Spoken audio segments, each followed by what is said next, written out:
Welcome to the Freedom from the Press podcast. My name's Jason Robertson. I'm here with my co-host. I'm Todd Peterson. Welcome back to the show, everybody. We're here every Friday, so happy to be back with you again as we get ready to kick off a weekend here. Oh my gosh, there's so much going on in the news, Todd. It's an exciting time to be alive. But today we're going to do a deeper dive into talking about the border.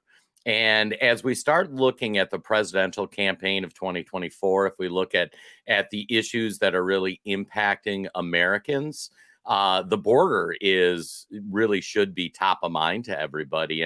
And Todd, explain to me, what does a border mean to you? Why does the United States have borders? Because I've heard borders are racist and there's some right wing thing. But what's your take on a border? Well, if you get down to the nitty gritty, a border is what defines something. Let's take this down to the micro level here. You and I both live in a house right now. I'm in my house. You're in your house. This house is defined by literal walls. It's the border of our sanctuary. This is my home. Expand that out to the country level here.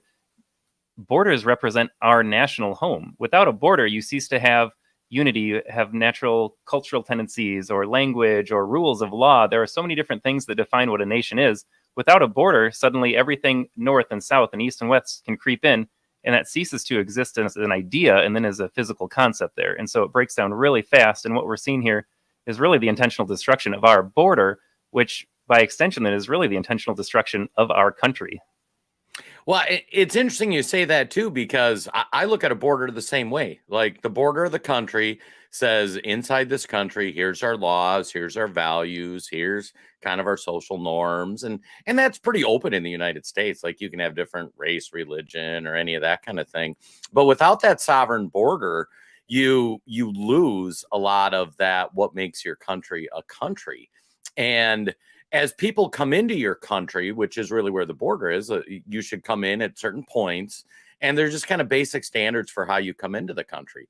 It should start with, I see what you do in the United States. I see the way you govern, the way you operate your country. I want to be a part of that. And I want to be part of that melting pot. So when somebody seeks to come in, they should apply, say, hey, I've looked into this. This is something I want to be a part of.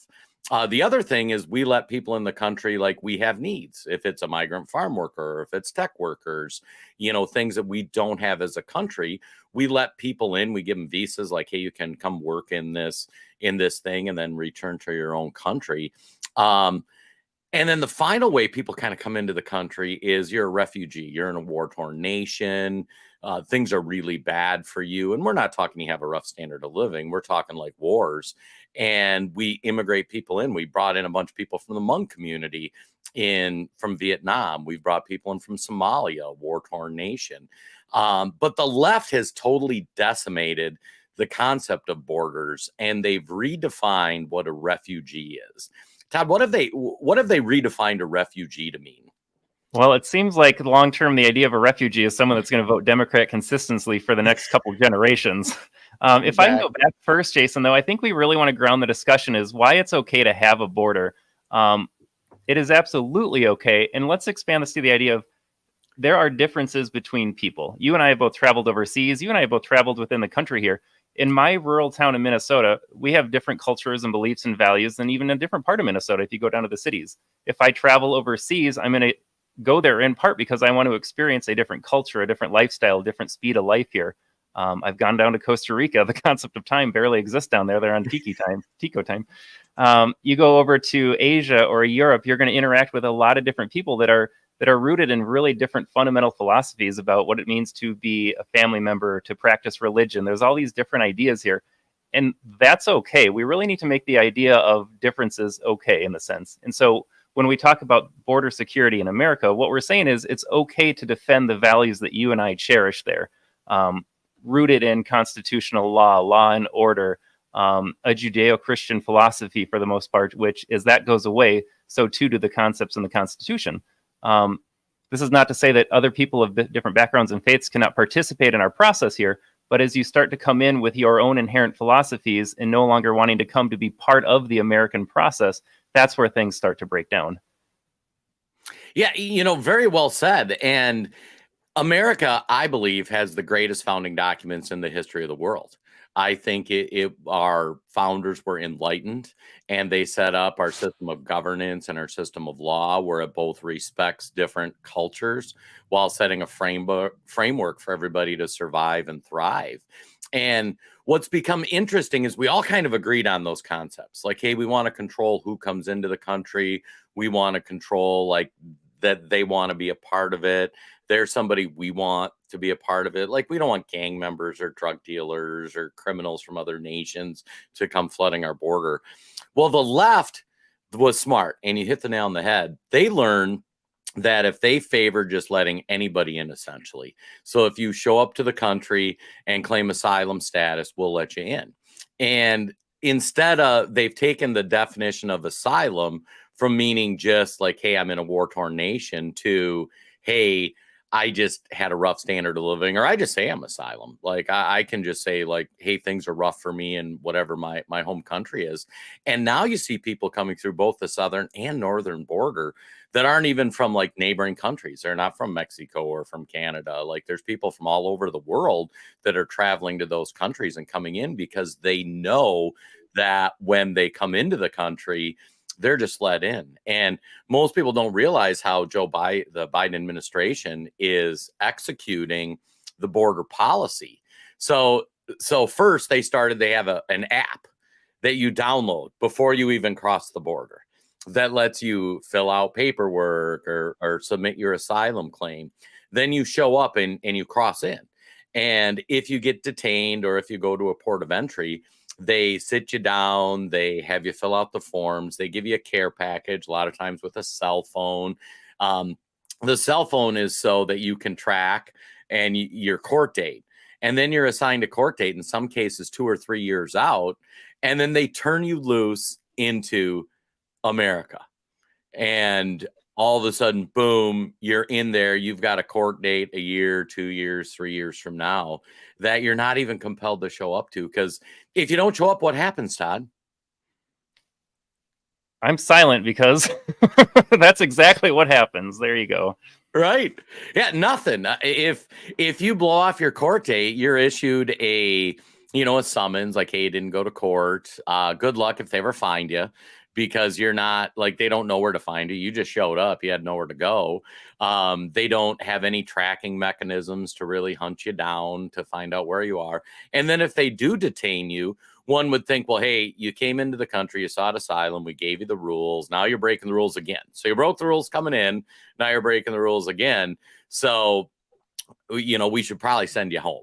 Like, if you're not going to follow the basic rules. And that's what's funny too. Like, if you cross the border illegally, you start your relationship with the United States by breaking the law. And then do people think you're going to suddenly become a law-abiding citizen? Like you broke the first law by the way in which you came in. But Democratic policymakers have called folks like us that think you need borders and you need to understand who's coming in and how many are coming in. And they've called us every name under the sun: racist, xenophobic, that kind of thing.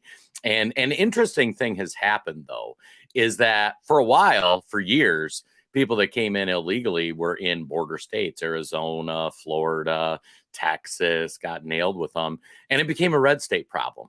And it was, oh, those red state people, they're horrible people. They don't want to take care of terrorists. But then in the last 24 months, we've seen some unique things happen. What's happening with a lot of the refugees that show up now, Todd?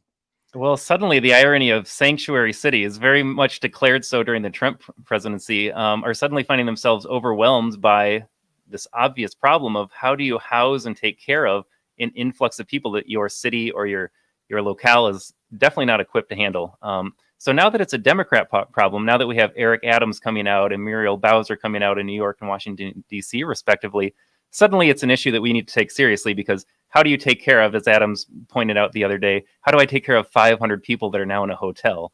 And we sit back here and look at that and say, 500, how about 5 million? Right. We've let in more immigrants in the last couple of years than many states in the union have in total population.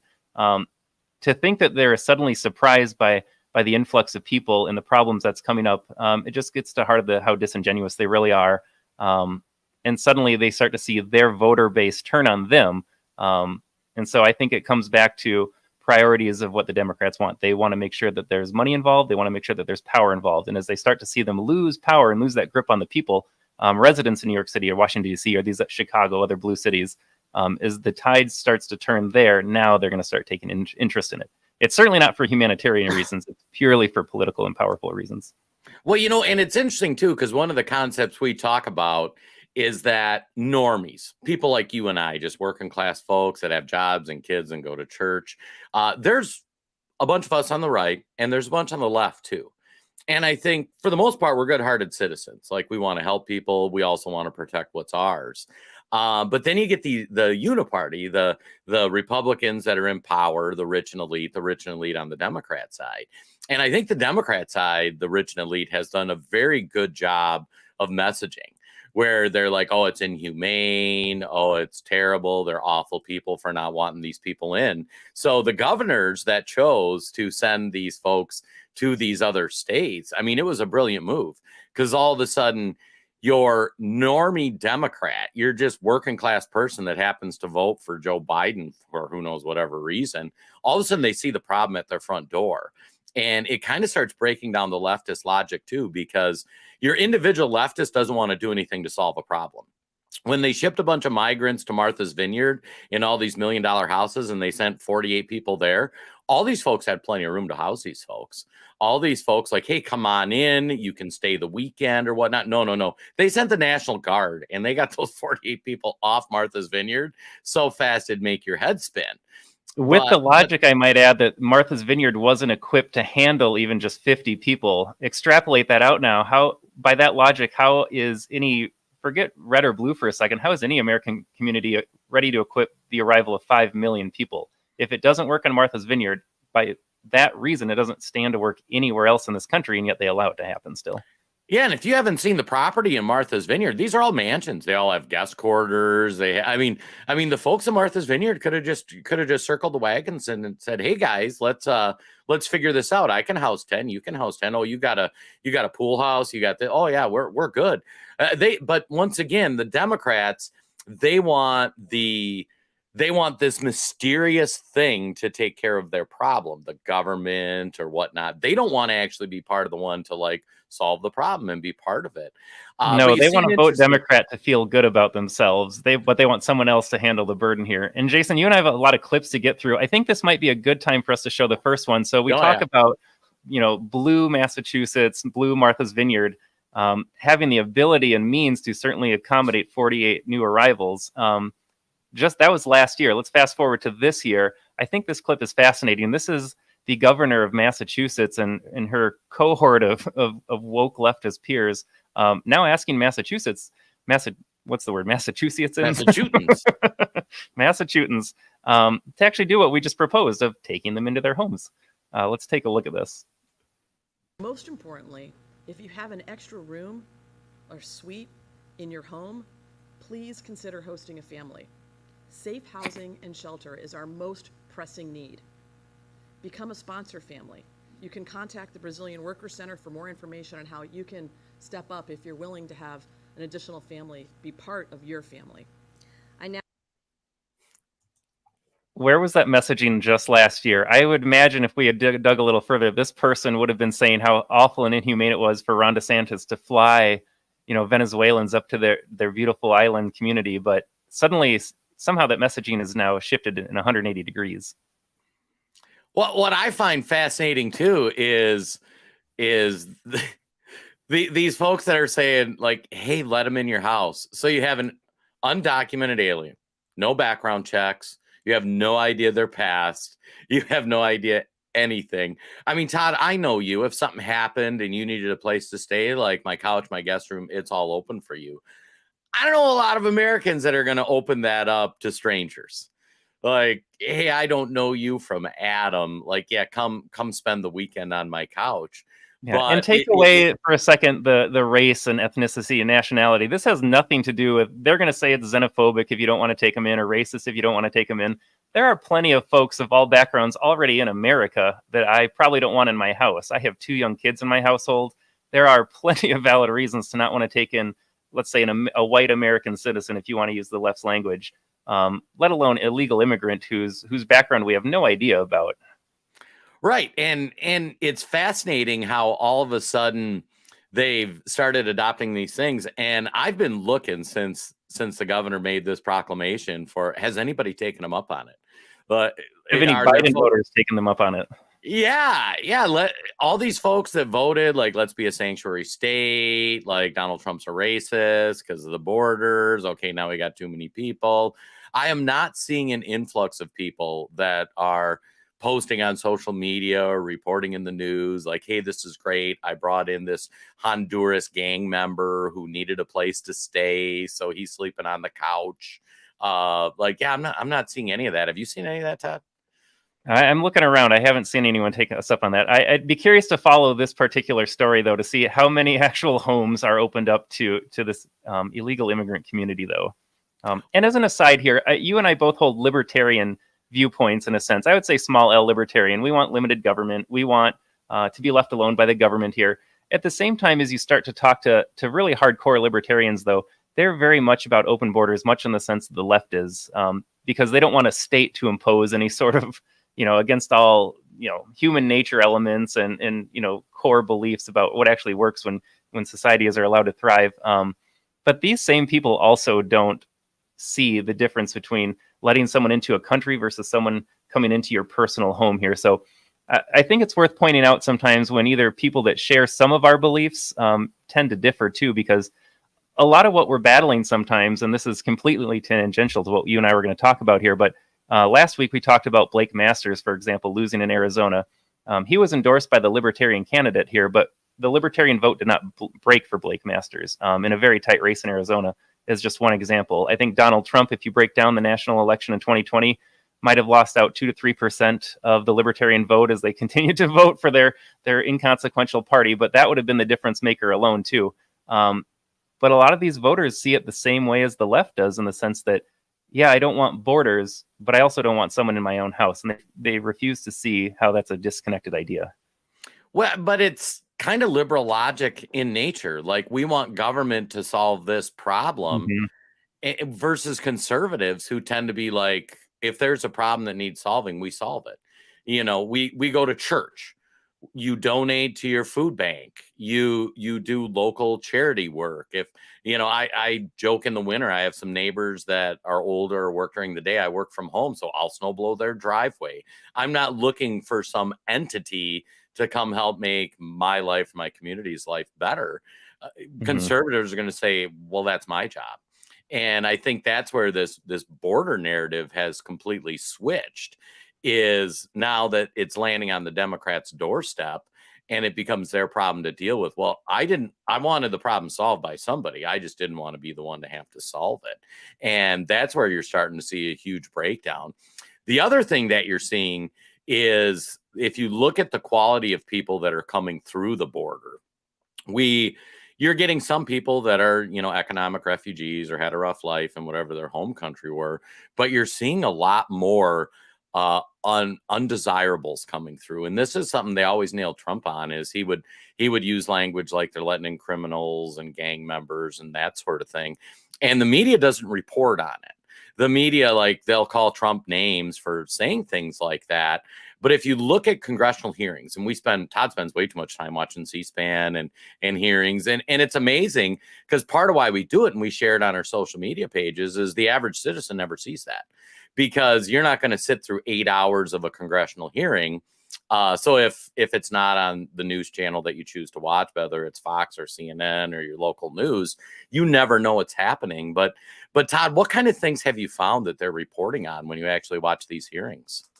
So this is pretty fascinating here, and I think this is going to get us into a whole separate topic of why the border situation is the way that it is. And I'm going to set this up first with the recent news of the assassination in Ecuador, which seems completely removed from the conversation at first glance here. This is a underdog presidential candidate in a country in the Southern Hemisphere. What does that have to do with American politics? But as you dive deeper into that story, what you find is that he was likely assassinated by one of the Mexican drug cartels. And so I've seen Sinaloa attached to that. I know Zetas are another powerful group in Mexico that seem to be creeping into the Southern Hemisphere a little bit you think of Colombia's, when you think of Colombia, you think of narcos and you think of the cocaine movements. But they've started to take over in a lot of other parts of the region, showing the power of the cartels and the influence of what money is. And now we get into more of the human trafficking element, where there's a lot more money to be made by moving people rather than drugs necessarily. So let's set up one of this interviews coming up here. This is going to be at our congressional hearing this past July. So they're on recess right now. Not a lot of is happening in the moment here. But he's going to explain why the cartels operate the way they do and why the U.S. government is often powerless. So we think about, why aren't they doing anything about it? I think this video might explain, in part at least, why we see a lot of inactivity. We see a lot of rhetoric and talk, but we don't see a lot of action. So let's take a look at that one.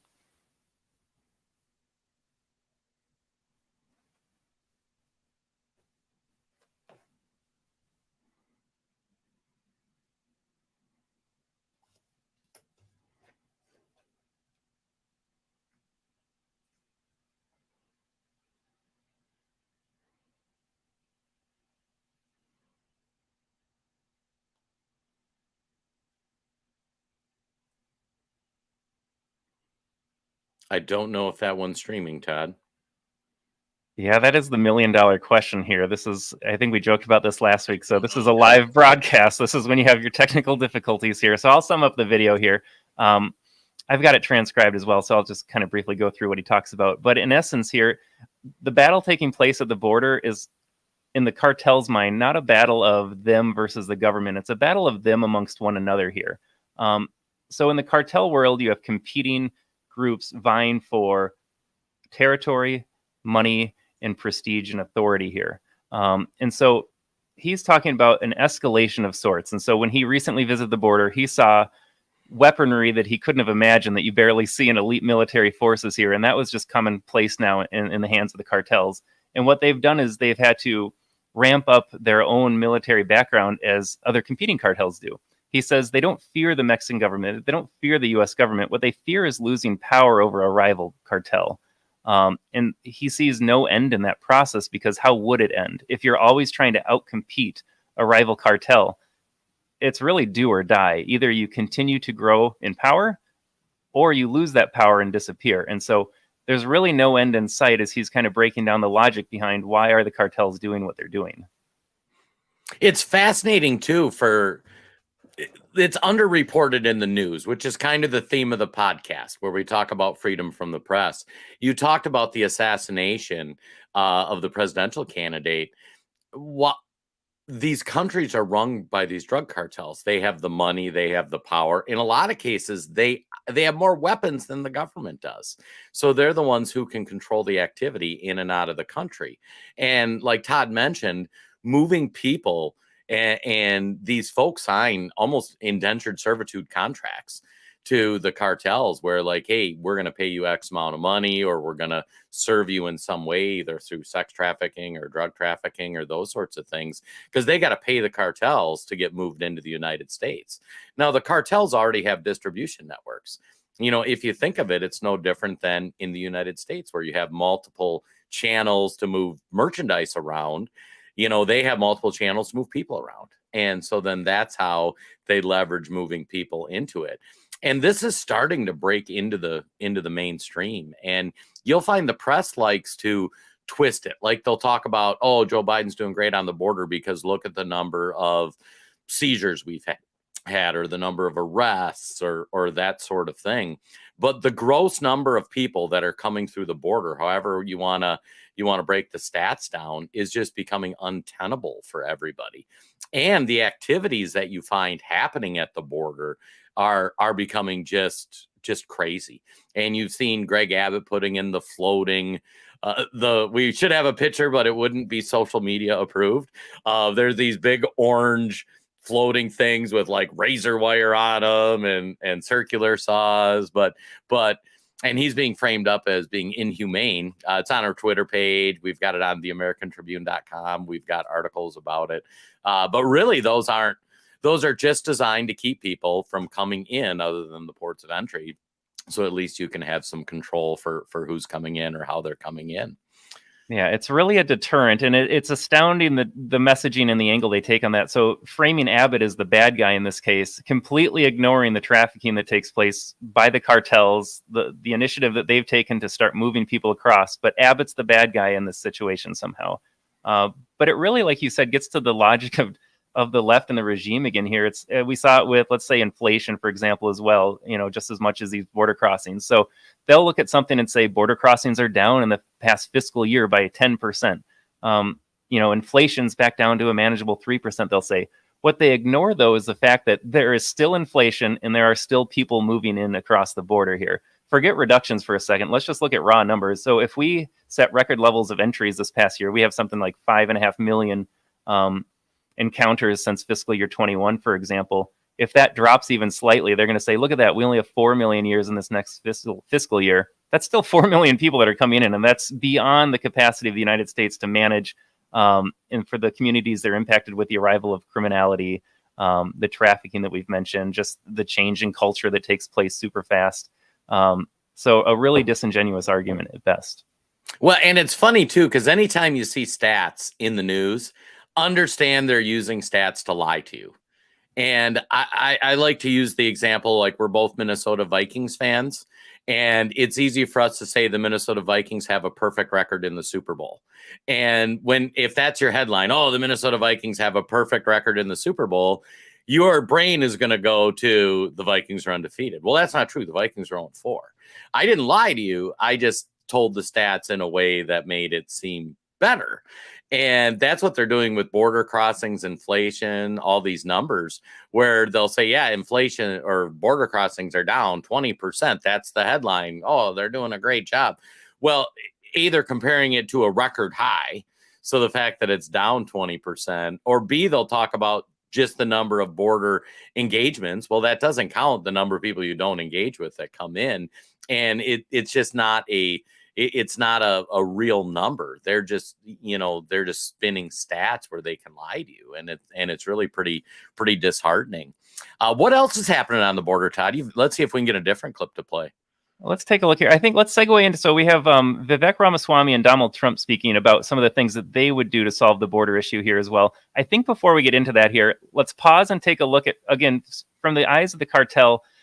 I don't think you and I can stress it enough that the solutions are right in front of us here. If we want to secure the border, and there are people like Daniel Horowitz, who writes over at The Blaze, who talks about how even the euphemistic phrase of secure the border is disingenuous too, because it doesn't really address the issue. Like, what is a secure border? How does that happen here? You can have a secure border and everything else can still fail once you're in the system there. So it's a much more comprehensive approach about really getting physical barriers and then having the courage to, if people are in the country, doing something about that as well.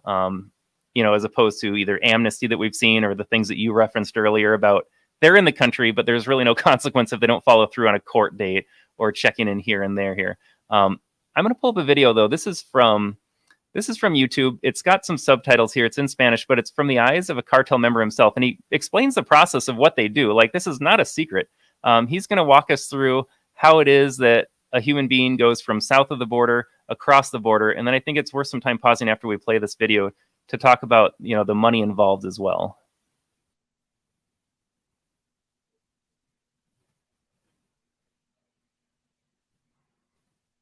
Okay, let's see if we can get this going again.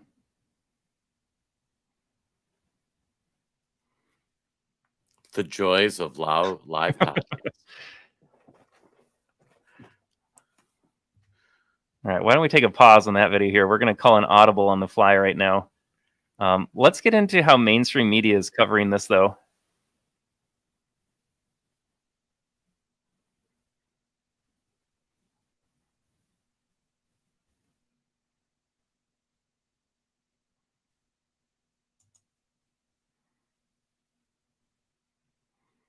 We're going to have to figure out the glitching streams.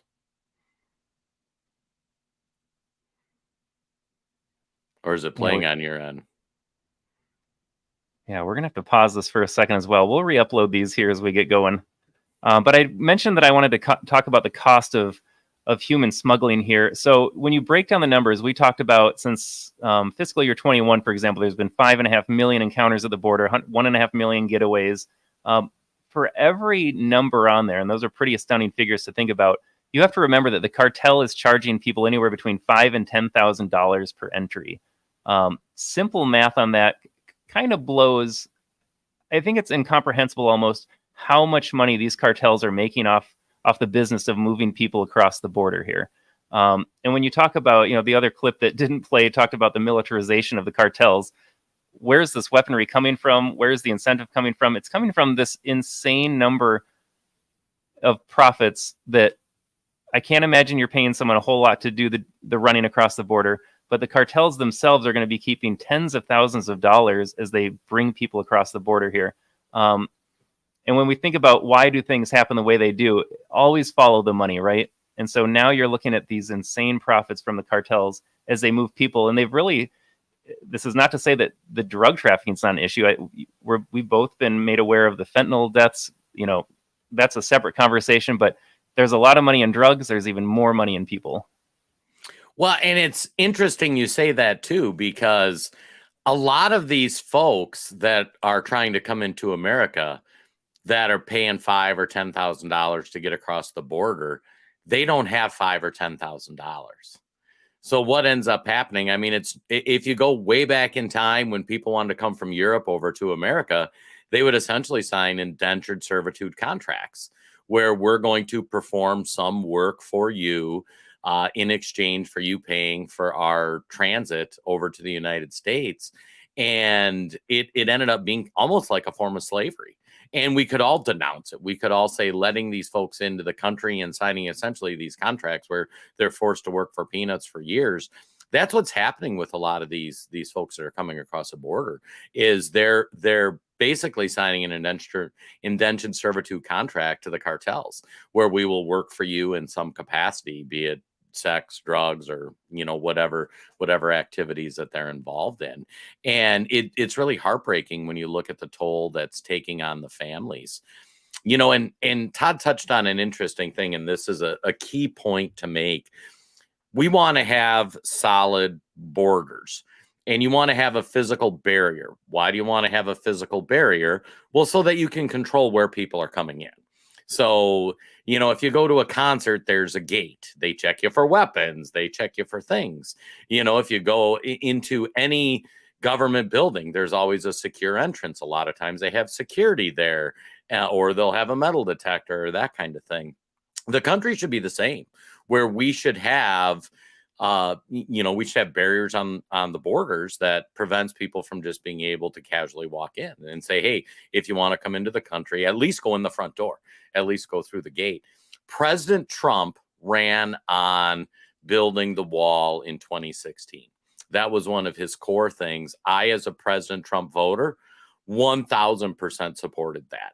Like, of all the money we spend as a government, putting up a border wall seemed to be a no-brainer. Especially with the number of people that were flooding into the country and not being sent out. So once they get here, they're here forever. But an interesting thing happened, Todd, when President Trump got elected. He had both the House and the Senate. And what happened to President Trump passing a border wall? Do you want my silence again right now? Yeah. Absolutely nothing. I'm not going to say absolutely nothing happened. There was construction. I think he gets credit for maybe 47 miles of wall. There might have been some more construction that took place, but you think about Paul Ryan as the House Speaker at the time. You think about Mitch McConnell in the Senate at the time. These are people that have zero interest in actually solving the problem. Now, if it's them doing the bidding of corporations that like cheap labor, if it's them doing the bidding of the cartel in a sense, because there could be some dark money flowing around, whatever the reason, things that should have happened, things that Trump campaigned on, didn't happen. And I think this goes back to, in part, I think Donald Trump was hitting the right notes. He had the right ideas, but man, did he run into the swamp. And I think that was a lot swampier than he imagined. Well, and it's interesting. And that was the point I was getting to, is we like to blame on the conservative side or the MAGA movement or President Trump fans. We like to blame the Democrats for there not being a border wall. That is 100% not the case. If you look at all these policies that Joe Biden passed in the first 2 years of his administration, all these laws, all these things Joe Biden got done, he did it with a smaller majority than President Trump had in 2016. And people want to blame President Trump for not getting that done. The fact is, the establishment, the Rhino Party, are the people that cause that not to happen. They could have simply said, we're going to send one bill over.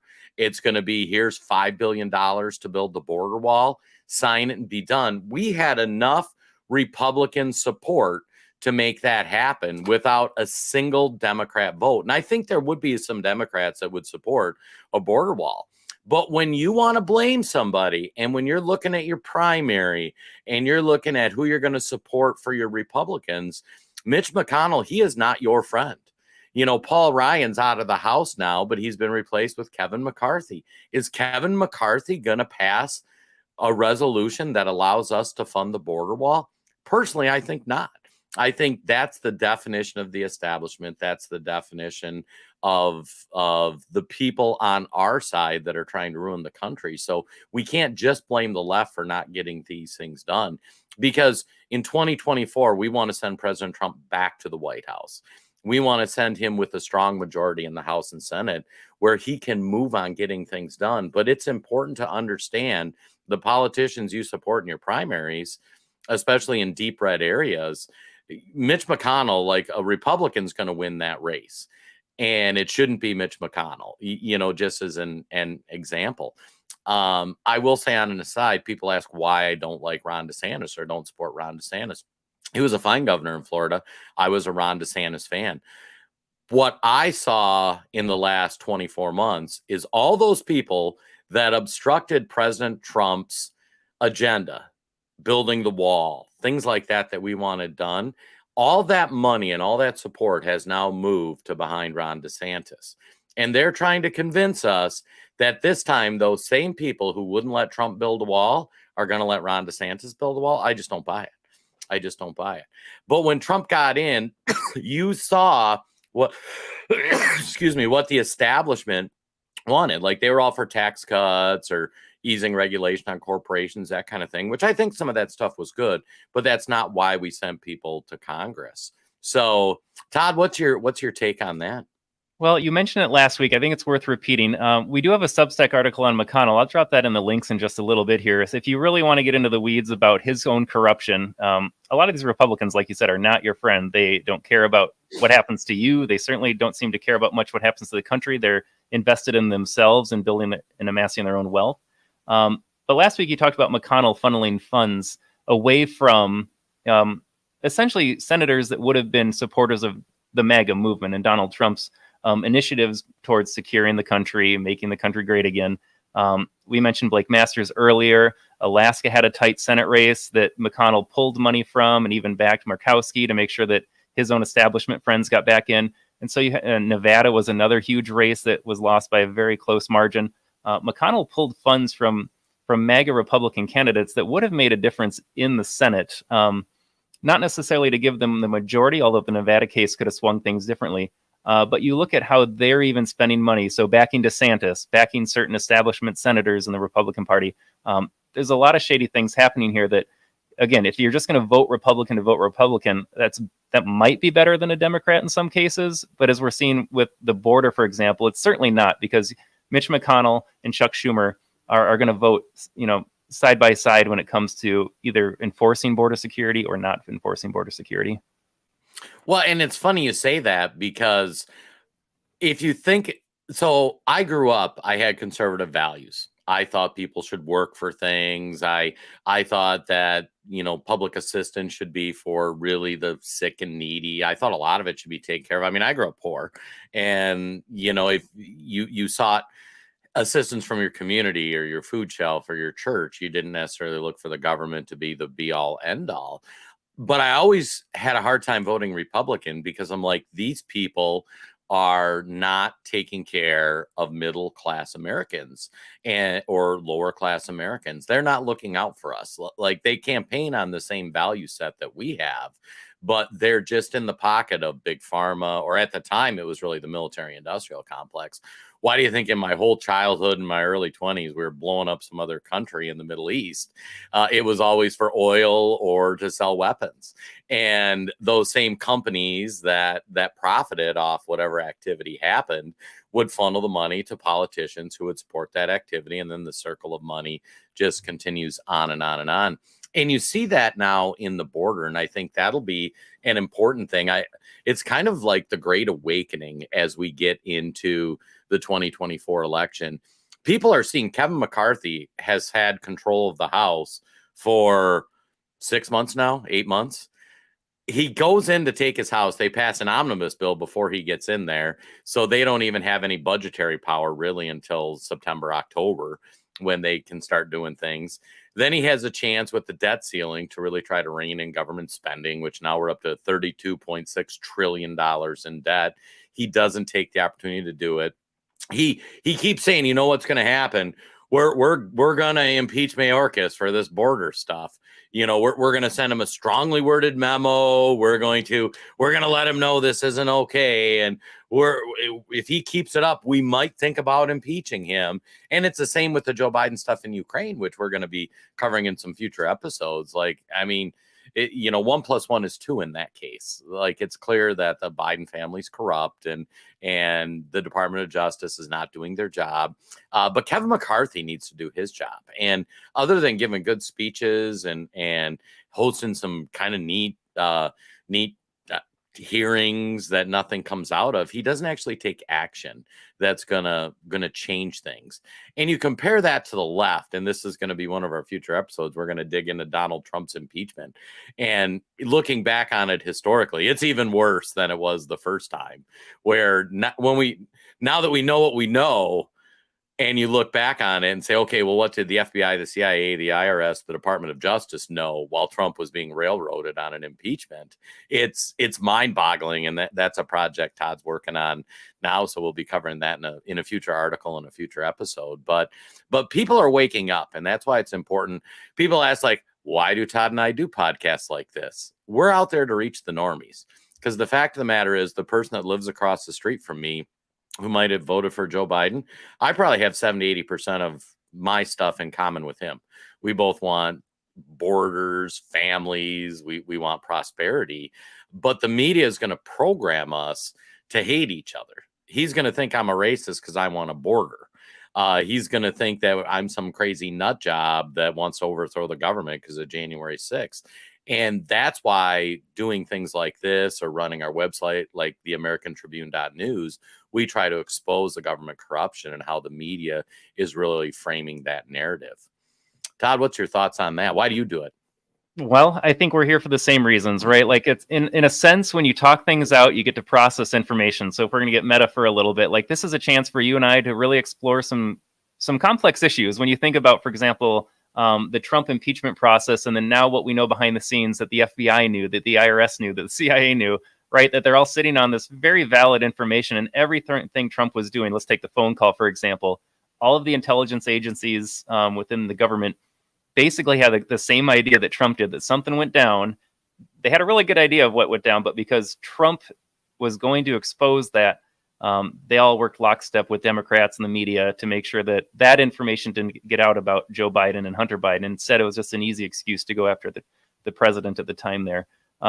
Jason, I'm feeling ambitious today. Should we try a video again and see what we can get here? So I say we go for it. We're here. Yeah. What have you got to lose, right? It'll just be another blank screen. Right. Feel free to mock the hillbillies who are on podcast number 2 in the comments. Administration have effectively turned the southwest border into a meaningless line in the sand and little more than a speed bump for aliens flooding into the country by prioritizing alternatives for detention over actual detention and by releasing more than 1 million aliens into the country. Real quick, let's play a video. Crisis on the border that just keeps getting worse. These are live pictures of Del Rio, Texas, a town that borders Mexico, where almost 9,000 migrants are currently camping out. Government data showing there were more than 220,000 encounters with migrants along the border last month, the highest number in 22 years. Law enforcement leaders from federal, state, and local agencies announced Tuesday an unprecedented 2-month-long fentanyl enforcement surge along the southwest border that resulted in the seizure of more than 4,700 pounds of fentanyl. Fentanyl being pushed through the desert around El Paso is up more than 355% compared to last year. For the first time, fentanyl is being smuggled between the ports of entry. There have been more than 200 people on the FBI terror watch. Crisis on the border that just keeps getting. All right, so there's some clips of, let's say, mainstream media, left-wing media, however we want to frame that there, but they're acknowledging that the problem exists. And yet, how are the Democrats in power right now framing the issue? You have, again, we talked about C-SPAN meetings. We don't have enough time to show videos, and or if we did try to show it, it would probably freeze up on us again. The Democrats are still going in there saying, everything's good. Joe Biden's doing his job. Mayorkas is doing his job. Look at the numbers. They're coming down. And then at the same time, you get this. It doesn't work. Well, what's fascinating too about it is if you think for years CNN's been lying to our face, saying, oh, you know, the border, and gosh, if I saw one more AOC kids in cages story, it would, you know, I would die. But imagine how bad the border really is for those people that aren't super politically informed and aren't watching the independent journalists that are covering on the border. If CNN's finally admitting that the border's out of control, like that should just blow your mind and say CNN, who undersells everything when it's got a left-wing narrative, they're finally having to concede that it's bad and it's getting really bad. Absolutely. They're controlling the flow of information. So they want you to know just a little bit that it's bad, but they're not going to tell you really how bad it is. Right. Now, we should talk solutions as long as we had a video work. Should we get into Vivek and Trump, what they're saying they're going to do? Yeah, I'm feeling pretty ambitious right now. Let's see if we can pull those up as well. Oh, gosh. Hosts a screening at Bedminster of the important new film, Sound of Freedom, about the power of faith in overcoming evil, and in particular, the evil of child trafficking. Big problem. We had it down to the lowest number in many years just 4 years ago, and now it's gone through the roof. Even though the fake news media has tried to ignore it, Sound of Freedom has been a national sensation and a colossal success at the box office, really big numbers. Everyone should see it. This is a very important film and very important movie, and it's a very important documentary all wrapped up in one. It's really about an issue that has to be discussed. Under my leadership, we did more than any administration in history to combat human trafficking and to end modern-day slavery. In one of my first acts in office, I signed an executive order targeting transnational criminal organizations that traffic and exploit innocent people. I signed the Frederick Douglass Trafficking Victims Prevention and Protection Reauthorization Act, authorizing $430 million to fight sex and labor trafficking. I signed legislation to crack down on foreign countries who are not meeting standards for eliminating trafficking, of which there are many. I also signed into law the Abolish Human Trafficking Act, which strengthened programs supporting survivors and provided more resources for ending modern slavery. We do have modern slavery, if you can believe it. Additionally, I created the first ever White House position focused solely on combating human trafficking. And perhaps most importantly, we created the most secure border in U.S. history by far, dealing a major blow to the cartels and traffickers. We built hundreds of miles of wall. We renovated hundreds of miles of wall. We never had anything like it. And then I got Mexico free of charge to give us 28,000 soldiers to protect us from people coming into our country illegally. All right, we'll pause it there for a little bit. So a nice recap from the former president about everything that he did. And I think the numbers speak for themselves too. You know, every time we talk about Joe Biden and immigration, we talk about record level number of encounters, crossings, catch and release, asylum claims, all of that. It's hard to forget. It was a couple of short years ago, but that's a lifetime in politics, but it wasn't always this bad. Well, it's funny you say that because there was so much energy around President Trump, and Trump had, whatever you think about President Trump, and a lot of Trump fans probably watch this show. We voted for President Trump, and I plan on voting for him in 2024. But if you look at the borders, he had an interesting approach. He told Mexico, you need to keep people, they're coming in through your country.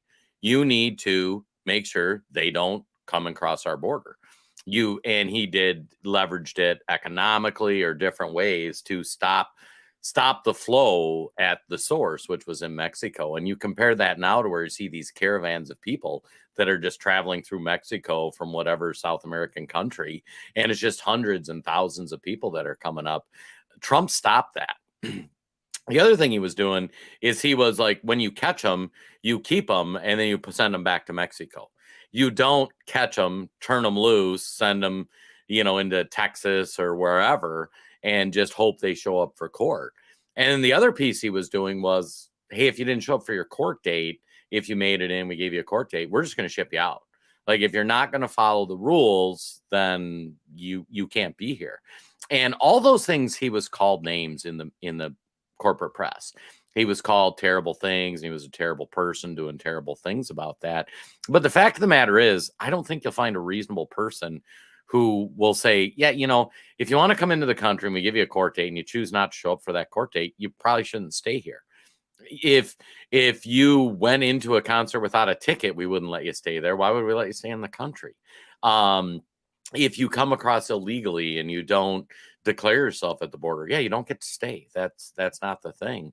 But the way the media frames it, it's convinced a lot of our friends and neighbors. I talk about the neighbor across the street who voted for Joe Biden. He thinks that President Trump was a racist because he was sending people home because of the way that the media frames it. And it's really tragic what it's done to the country, because a secure border shouldn't be one of those things that tears us apart. It should be one of those things that brings us together, where everybody can go, yeah, we should probably control who comes into the country. Yeah, it seems pretty common sense, and I'm glad the clips played back to back the way they did here. So we talk about everything Trump did to secure the border. That followed the media reports that we had of CNN, MSNBC, those other outlets, all complaining essentially about and saying, "Wow, look at these numbers! Look how great this crisis is now." And it always makes you wonder a little bit, like, do they not connect the dots? And so here you have these people who a couple years earlier were cheering on the caravan. If you remember, there was that infamous one, tens of thousands of people were coming up in a swarm to the southern border there. Now they see that it's a problem. I don't know. It's one of those eternal debates. Like, do they not understand that what Trump did was correct? Does it melt their brains so much that they're unable to even see, for example, that if we have this big issue at the border, maybe Trump's policies were working? Because there's really only one common sense solution of this. You need to stop the flow of people coming over there. You need to disincentivize them from coming. Physical barriers prevent them from coming. And then once you're in the country, if you don't have access to public education, to government welfare, if you have to report to court or you get sent home, if you do all these things when they're in the country, if they've made it past those physical barriers, you're going to see a drop in the numbers there. So in CNN, when you have Tapper on there saying, look at these hundreds of thousands of people coming across, it's a border crisis, in his own words. What does he think is the solution, if not what Trump did? Well, and it's funny. I think President Trump, the most powerful thing President Trump did, in my opinion, is he exposed the swamp. He didn't have a chance to drain it. I kind of say, like, hey, he drained the swamp a bit. Now we see all the creatures. And if you think about how the media is negatively impacting everyday citizens, you're going to see that it's tragic what they do. And if they get those on the left hating Trump and think anything he does is wrong, and now they're trying to throw him in jail for 100 years and prevent him running for president, and they make him think your fellow citizen, like Todd or I, who vote for President Trump, like we're some evil person because we support some fascist Nazi dictator. That's when we don't get to see that Mitch McConnell and Chuck Schumer are spooning buddies. And they're both trying to ruin the country and destroy things that we all as citizens hold dear. That's why we have $32.5 trillion of debt. That's why they just signed a day or two ago, Biden administration's asking for $40 billion more for Ukraine. And oh, by the way, when we're done blowing up Ukraine, BlackRock's got $2 trillion of contracts to rebuild it. So if you're not seeing that whole circle of life there, that's why borders are open. That's why they're trying to destroy the things that we hold dear. And that's why it's important for folks like us to get out and help share the true story of what's happening. We always bring receipts. We try to play the videos of the hearings so that you can see it. But that's why we ask everybody that listens to really like and share this. And hopefully your friends on the left, like, they might not like some of the things we say or the fact we like President Trump, but hopefully it presents them with kind of a rational approach where they can look and say, hey, these folks on the right aren't nuts. Like, they're normal citizens like you or I, and things like having a secure border shouldn't be something we fight about. Yeah, and Jason, just a couple comments on that piece there. I think when you talked about the McConnells of the world again, this is absolutely intentional. When they say they're setting out to destroy America, they're setting out to destroy America. This is not an accident. We've laid out a couple solutions here. It's pretty straightforward. If you want to secure a border, have a safe country, have an immigration process. This isn't to say people can never come in and cannot come in. There's just a correct way to do that and assimilate folks and get them situated so they're not beholden to the cartels when they have to labor off in a variety of heinous ways the massive debts they've incurred throughout that journey that they've taken from Central America, South America, Mexico, wherever. But interestingly, you and I, we enjoy our conversations with each other, but I think let's open up the invitation. I mean, you and I are always open to having someone with a different perspective on the show. I think it would be fantastic to speak to somebody that might agree with Jake Tapper over there saying we have a border crisis, but then somehow disagree with Donald Trump's solutions to stem the flow of that issue there.